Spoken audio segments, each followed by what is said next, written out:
Hello everyone, welcome to English Pod. My name is Marco. Hi guys, my name is Catherine. And today we're going to be looking at another lesson as part of our sports series. And this time, well, it's a debate. Is it a game or is it a sport? Oh, it's a sport. You have to work your mind. Yeah, so we're looking at chess, a very old, very popular sport, very difficult to play as well. It takes a lot of practice, and believe me, it's frustrating at the beginning, and I'm still kind of in the beginning, intermediate stages. But yeah, it takes a lot of practice, and it takes a lot of time to familiarize yourself with the rules. Right. So we're going to be learning a little bit more about the pieces and the rules today. Okay, perfect. So we're not going to preview anything. Let's listen to the dialogue for the first time, and then we'll come back and talk about the sport.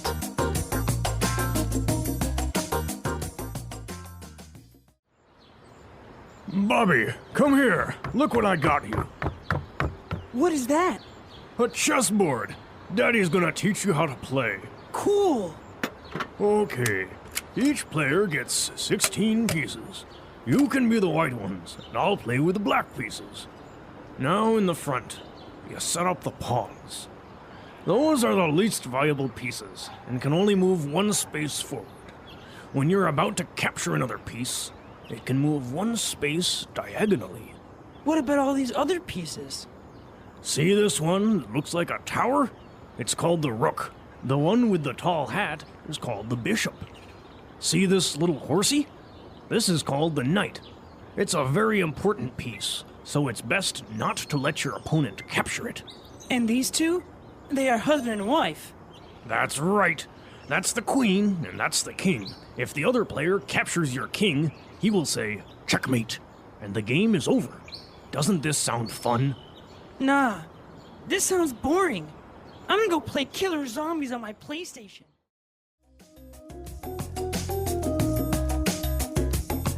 All right, so the kid is obviously not very interested in learning how to play chess. Not at all. You know, the arts of these kind of slower games might be replaced very soon by video games. Yeah, I guess it doesn't really appeal to a little 9-year-old or 10-year-old instead of, playing something like this versus, shooting. Yeah, exactly. But it's a very great game. It's very difficult, like we mentioned. So we're going to look at the name of the pieces and the rules that are related to these pieces in Language Takeaway. Language takeaway. Well, the first one you might have heard before because this is a word that is often used in strategy in general. So the word pawn. A pawn.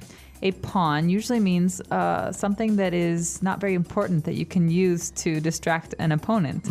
All right, so on the chessboard you have 8 pawns. So these are the ones that you have the most, but their movement is very limited. So That's they right. can only move 2 spaces forward on the first move, right? Right, or one space after that. 1 space forward. And only when it's going to capture another piece can it move diagonally. All right, so you can't just go diagonally. You have to go forward until you're going to take another person's piece to capture it and to go diagonally. All right. But pawns is funny. You can also use this word when you're talking about other things, like he used her as a pawn in his little game. No. So you want to make an analogy, you want to make a comparison from life to these games, you can use the word pawn. Pawn. Very good. Now moving on to the other pieces on the chessboard. On the very far ends of the board, you have the rook. Okay, you got 2 of these, and Right. they kind of look like towers from a castle. And it's they're very important pieces, and Very actually my important. favorite pieces, because they're not very important at the beginning of a game, but at the end of a game, boom, boom, boom, you can do a lot of damage because they can go anywhere in straight lines. Right, so they can go forward, backwards, and to the sides, as many spaces as they want. The whole board, if The they whole want. board. Yeah, so easy pieces to forget about at the beginning, but they're very important. And now, next to the rook, we have the bishop. Okay, this is very different from the rook because the bishop can also go anywhere, but they can only go diagonally. Right, so only diagonally. They can also move 4 directions, but diagonally, right? Exactly. So you can go forward and backward, but it has to be at a diagonal, slanted line. Okay. And now, next to the bishop, we have the knight. Ooh, the knight. So he's the one galloping on the horse like those old stories of King Arthur we used to hear. But the knight can go in an L shape, and I've never Exactly. understood this. But It's weird. So it can move 2 spaces forward and then 1 to the right or 1 to the left. or it can move 2 spaces to the right and then 1 forward. So it's very strange, but it always has to move 3 spaces and in the shape of an L. So I thought maybe he was the drunken piece. He can go forward a little bit, then thump thump. He kind of moves to the side. Right, so that's the knight. It's actually a very, very important piece as well. And now the 2 main pieces maybe of the chessboard, the queen and king. So the king is kind of sad. He can only move 1 space, but the queen is really the killer because she can do anything she wants. This is interesting, right? Why did they make it like that? The queen can move as many spaces as she wants in any direction. While the king can do the same, any direction he wants, but only 1 space. I don't know. I think there's some similarity between real life now. It's like the queen can do anything she wants and the king can kind of do whatever he wants.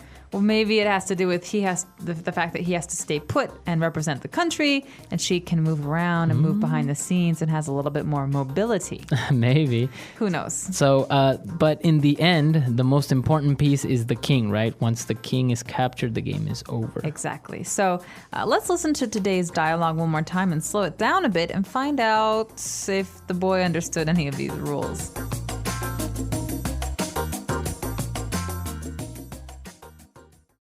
Bobby, come here. Look what I got you. What is that? A chessboard. Daddy's gonna teach you how to play. Cool. Okay. Each player gets 16 pieces. You can be the white ones, and I'll play with the black pieces. Now in the front, you set up the pawns. Those are the least valuable pieces, and can only move 1 space forward. When you're about to capture another piece, it can move 1 space diagonally. What about all these other pieces? See this one that looks like a tower?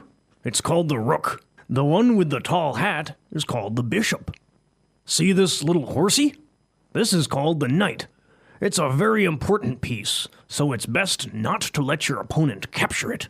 And these 2? They are husband and wife. That's right. That's the queen, and that's the king. If the other player captures your king, he will say, checkmate, and the game is over. Doesn't this sound fun? Nah, this sounds boring. I'm gonna go play killer zombies on my PlayStation. All right, we're back. And now why don't we explain a couple of these phrases that we also use to explain the pieces. But let's look at some of these more in depth now in Fluency Builder. Fluency Builder.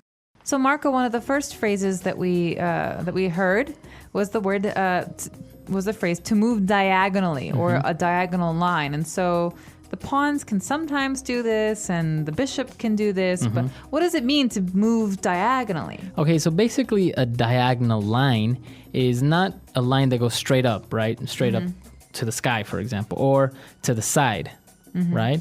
It goes at an angle, so it's maybe going at 45 degrees or 30 degrees. So that's a diagonal movement or a diagonal line. Exactly. The next phrase we have is very strange, and this one you might hear from parents or children. He says a little horsey. Little horsey. So in many languages, we have ways of breaking down words or adding to words to make them sound cuter. And this is one of those cases. So, for example, little puppy or little kitty or kitten. These are words to make things sound cuter. So, in this case, horse becomes horsey. Horsey. So I want to ride the horsey. It's a cute way of saying I want to ride the cute horse. Mommy, I want to ride the horsey. Exactly. So but baby talk often involves having these rhyming words. Mommy, horsey, doggy, puppy. A doggy, exactly. Very good. So it's a cute way of saying something. And now when we were talking about the chess pieces, when another piece takes or gets a piece, you say it captures it. Okay, we say capture because, well, maybe it's a bit nicer than killing it, but Yeah. capture means taking and keeping for yourself. So we have a very popular game in America called Capture the Flag. Right, where you have to take each other's flag, right? You're stealing, You're stealing. essentially. Yeah. So yeah, this is the term that is used in chess to capture another piece. Sometimes, like for example, in Spanish, we actually say like to eat the other piece. Really? Yeah, you eat it. That's weird. Well, we're a little bit more tame Yeah. in those English-speaking countries, but to capture is a very important phrase, and you're going to hear that in the news as well because you can capture a person. You can capture a criminal. All right. And the final word and the way that you end a game of chess, you say checkmate. Checkmate. Checkmate. Checkmate. So the game's over. Checkmate. Well, there's two things that can happen at the end of a game, and only one thing can happen at the very end of a game. But you're going to hear these two phrases. One is check, and the other is checkmate. So check means that I can take your king if I want to. Move. Right. It's in danger. It's in danger. But checkmate is the end all. This means this is the very, very last part of a game where you cannot do anything. I've trapped you, and I win. Right. Very good. So the game is over when somebody says checkmate. Why don't we listen to this dialogue for the last time, and then we'll come back and talk a little bit more about this very interesting game. Bobby, come here. Look what I got you. What is that? A chessboard. Daddy's gonna teach you how to play. Cool. Okay. Each player gets 16 pieces. You can be the white ones, and I'll play with the black pieces. Now in the front, you set up the pawns. Those are the least valuable pieces and can only move one space forward. When you're about to capture another piece, it can move one space diagonally. What about all these other pieces? See this one that looks like a tower? It's called the rook. The one with the tall hat is called the bishop. See this little horsey? This is called the knight. It's a very important piece, so it's best not to let your opponent capture it. And these two? They are husband and wife. That's right. That's the queen, and that's the king. If the other player captures your king, he will say, checkmate, and the game is over. Doesn't this sound fun? Nah, this sounds boring. I'm gonna go play killer zombies on my PlayStation. Pop quiz, Marco. All right. The word check and the word mate. They both have meanings in English, but put together, what is this? Where does this phrase come from? What could it possibly mean? I have no idea. Why don't you tell us? Because I seriously don't know where it comes from. Okay, well, this is actually very interesting because I looked it up and I had no idea either because we've always just said this. Right. And it doesn't really make sense. So I looked it up on the internet and I discovered that the game of chess is actually a very ancient game. And it did not come from England. It did not come from France. It actually came from Persia. And in Persian, there are some words that kind of became the English words checkmate that mean the king is captured or the king is defeated. Right? Okay. So that's what it means. It doesn't mean the king is dead. No, it doesn't mean that he's dead. It means that he's been taken. Okay. And so over time, the Persian word went into Arabic, and Arabic became French and English, and then now we say checkmate. Checkmate. Okay, interesting. This is a very interesting word, and I'm sure everybody that's listening has a different translation for it in their own language. I know, for example, that in Spanish, we would say jaque mate. Jaque mate. Right. So I guess like jaque is something's in check, it's in danger, and then mate kind of like kill. So maybe it's probably not translated properly because as you mentioned, it should mean defeated or captured, not killed.